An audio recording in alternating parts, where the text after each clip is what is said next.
Hello everyone, আজকের এই video থেকে আমরা দেখব লিস্ট অফ এইচটিএমএল ট্যাগস, যেগুলো আমাদের অত্যন্ত জানা দরকার। তো এইচটিএমএল আমরা ট্যাগ জানবো। ট্যাগ কী জিনিস? ট্যাগ সাধারণত শুরু হয় এইটা দিয়ে, কী বলা হচ্ছে অ্যাঙ্গেল ব্র্যাকেটস বা লেস দেন বলতে পারো। লেস দেন এবং গ্রেটার দেনের মধ্যে থাকে। ধরো এখানে একটা ট্যাগ, এটা হচ্ছে H1 ট্যাগ, এবং এটা হচ্ছে কিসের মধ্যে আছে?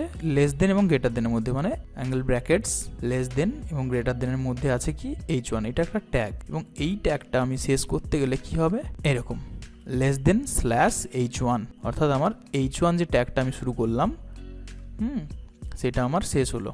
এই মাঝখানে যা কিছু লিখবো আমি, ধরো লিখলাম আই, তো এইটা যদি আমি লেখাটা রান করাই কি হবে? বড় করে দেখাবে আই অ্যাম। এইরকম করে কিছু ট্যাগ আমাদের অ্যাভেলেবেল আছে, সেগুলো আমাদের অতি অবশ্যই জানা দরকার, এবং সেগুলোই আমরা দেখব। ওকে, সাম কমন এইচটিএমএল ট্যাগস, এইগুলো নিয়েই আজকের video. Okay, so let's start. এর আগের ভিডিওতে আমরা বেসিক জিনিসগুলো, যেগুলো আমাদের ওয়েব ডেভেলপমেন্টের জন্য মাস্ট বি দরকার জানার, সেগুলো আমরা দেখেছিলাম, এবং সব শেষের পার্টে আমরা দেখেছিলাম কিছু লিস্ট অফ এইচটিএমএল ট্যাগস যেগুলো অ্যাভেলেবেল। এইগুলোর মধ্যে আমরা দেখতে পাচ্ছি অনেক রকমের এইচটিএমএল ট্যাগ, কিন্তু আমাদের ওয়েব ডেভেলপমেন্টে বেসিক এইচটিএমএল যে কমন ট্যাগগুলো আমাদের অবশ্যই জানা দরকার, সেগুলো হচ্ছে এর মধ্যেই, এইখান থেকে এই অবধি, এই হচ্ছে এইচটিএমএল এর অল যত ট্যাগ আছে। কিন্তু আমরা দেখব যে বেসিক নয়, যেগুলো কমন, মানে অতি অবশ্যই আমাদের জানা দরকার এবং মনে রাখা দরকার বিভিন্ন কাজ করার জন্য। এবং যদি আমাদের এক্সট্রা কিছু লাগে, তাহলে অবশ্যই আমরা ইন্টারনেট থেকে বা পরের রেফারেন্স থেকে আমরা জেনে নেব বাদ বাকি ট্যাগগুলো। কিন্তু যেগুলো অবশ্যই জানা দরকার সেগুলো হচ্ছে এইগুলো: অ্যাসাইড, অডিও, বি, এইগুলো হচ্ছে বাটন, ক্যাপশন, এগুলো হচ্ছে আমাদের অবশ্যই জানা দরকার। এবং এগুলোর জন্য আমি একটা লিস্ট আউট করেছি, সেটা হচ্ছে এইসব ট্যাগ। যেমন হেডিং ট্যাগ H1 থেকে শুরু হয় এবং H6-এ শেষ হয়, আমরা এক্ষুনি প্র্যাকটিক্যাল করে দেখব। এবং এর পরের ট্যাগ হচ্ছে প্যারাগ্রাফ ট্যাগ। পি ট্যাগের মধ্যে আমরা প্যারাগ্রাফ কিছু লিখতে পারি। এবং তারপরে ব্রেক ট্যাগ, ব্রেক করার ফলে আমাদের নেক্সট একটা নিউ লাইন তৈরি হয়, এবং নিউ লাইন একটা নতুন লাইন থেকে আমরা টেক্সট দিতে পারি। এগুলো সবই প্র্যাকটিক্যাল করে দেখব। এবং তারপরে আছে হরাইজন্টাল লাইন ট্যাগ, HR। আচ্ছা, HRটা এখানে দেওয়া হয়নি। HR ট্যাগ, হরাইজন্টাল লাইন, এবং প্রি ফরম্যাটেড টেক্সট। প্রির মধ্যে আমরা কিছু দেখব, পার্থক্য কী প্রি এবং প্যারাগ্রাফের মধ্যে পার্থক্য কী। এবং তারপরে আমরা টেক্সটকে একটু মোটা করার জন্য বি ট্যাগ, তারপরে একটু কাট করে লেখার জন্য আই ট্যাগ ফর ইটালিক, এবং ইউ ফর আন্ডারলাইন, এবং এস ফর স্ট্রিক থ্রু, অর্থাৎ একটা টেক্সটকে আমরা যখন কেটে দিতে চাই এরকম মাঝখান থেকে, তখন এস ইউজ করব, এস ট্যাগ। এবং তারপরে সুপারস্ক্রিপ্ট এবং সাবস্ক্রিপ্ট, এগুলো সবই আমরা প্র্যাকটিক্যাল করে দেখব একটু পরে। এরপরে আছে অডিও ট্যাগ, অডিও ইনসার্ট করার জন্য। যদি তুমি চাও যে তোমার ওয়েব পেজের মধ্যে একটা অডিও প্লে হোক, এবং অডিওর জন্য আমরা অডিও ট্যাগ ইউজ করব। এবং ইমেজ ট্যাগ ইউজ করব, IMG। এবং ভিডিও ট্যাগ, ভিডিও ইনসার্ট করার জন্য আই ফ্রেম।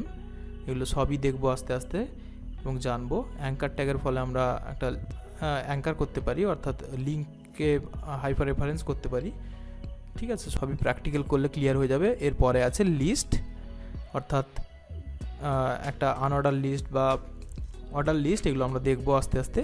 এবং তারপর দেখব টেবিল, কীভাবে একটা টেবিল তৈরি করা হয় এইচটিএমএল এর মধ্যে। যদি আমার এইরকম কিছু একটা টেবিল করতে হয়, রোল নাম্বার, আইডি, নেম, এবং তারপরে কিছু একটা অ্যাড্রেস, এরকম একটা যদি টেবিল করতে হয়, আমাদের টেবিল কীভাবে টেবিল দিয়ে করব। এবং তারপরে সব শেষে আমি রেখেছি কি ফর্ম ট্যাগ। ফর্ম ট্যাগ হচ্ছে খুবই ইম্পর্টেন্ট। আমাদের যত ওয়েবসাইট আমরা বানাই বা যত রকম ওয়েবসাইট আমরা দেখেছি, এবং তাতে অবশ্যই কিছু কন্ট্যাক্ট আস বা কিছু ফর্ম থাকে, এবং অ্যাডমিশন ফর্ম বা কোনো বিভিন্ন কলেজের অ্যাডমিশন ফর্ম বা যে কোনো ইনস্টিটিউটের একটা কন্ট্যাক্ট ফর্ম থাকে, এবং সেই ফর্ম কীভাবে বানানো হয় এই এইচটিএমএল ট্যাগের মাধ্যমে, সেগুলো আমরা দেখব। ওকে, সো এইগুলো হলো খুবই ইম্পর্ট্যান্ট এবং অত্যন্ত জরুরি আমাদের প্রথম ওয়েব ডেভেলপমেন্টের এইচটিএমএল শেখার জন্য। এইচটিএমএল এর বেসিক কমন ট্যাগ। ওকে, এগুলো অতি অবশ্যই আমাদের জানা দরকার। পারলে এটা স্ক্রিনশট নিয়ে নাও এবং কন্টিনিউ মনে রাখার চেষ্টা করো। Heading tag, paragraph tag, break tag, horizontal line, pre formatted text, B tag, I tag, U tag for underline, B for bold, I for italic, U for underline, S for strike through অর্থাৎ একটা লাইনকে মাঝ বরাবর কেটে দেওয়া বা important নয় এরকম কিছু লাইন দেখানোর জন্য, এসইউপি ফর সুপারস্ক্রিপ্ট অর্থাৎ কোনো একটা ক্যারেক্টারের উপরে যদি আমি 2 দেখাতে চাই, H2SO4 বা এরকম টাইপ কিছু। এরপরে আছে audio tag, image tag, video tag, I frame, anchor tag এবং লিস্ট, টেবিল, ফর্ম। এগুলো খুবই ইম্পর্টেন্ট জাস্ট। সো আজকে এইটুকুই। এর পরবর্তী ভিডিওতে আমরা এই ট্যাগগুলো নিয়ে পুরো ইন ডিটেলসে প্র্যাকটিক্যাল করে দেখব একের পর এক। ওকে, ততক্ষণে এই ট্যাগগুলোকে মুখস্থ করো এবং মনে রাখার চেষ্টা করো। এগুলো অতি অবশ্যই একটা ওয়েব ডেভেলপারের মাথায় এইসব ট্যাগ থাকা দরকার, অতি অবশ্যই মুখস্থ থাকা দরকার বা মনে রাখা দরকার একটা বেসিক বা একটা নর্মাল ওয়েব পেজ ডিজাইনের জন্য।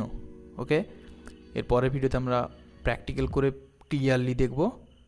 সো আজকের ভিডিও এইটুকুই। Thank you very much. Till then take care.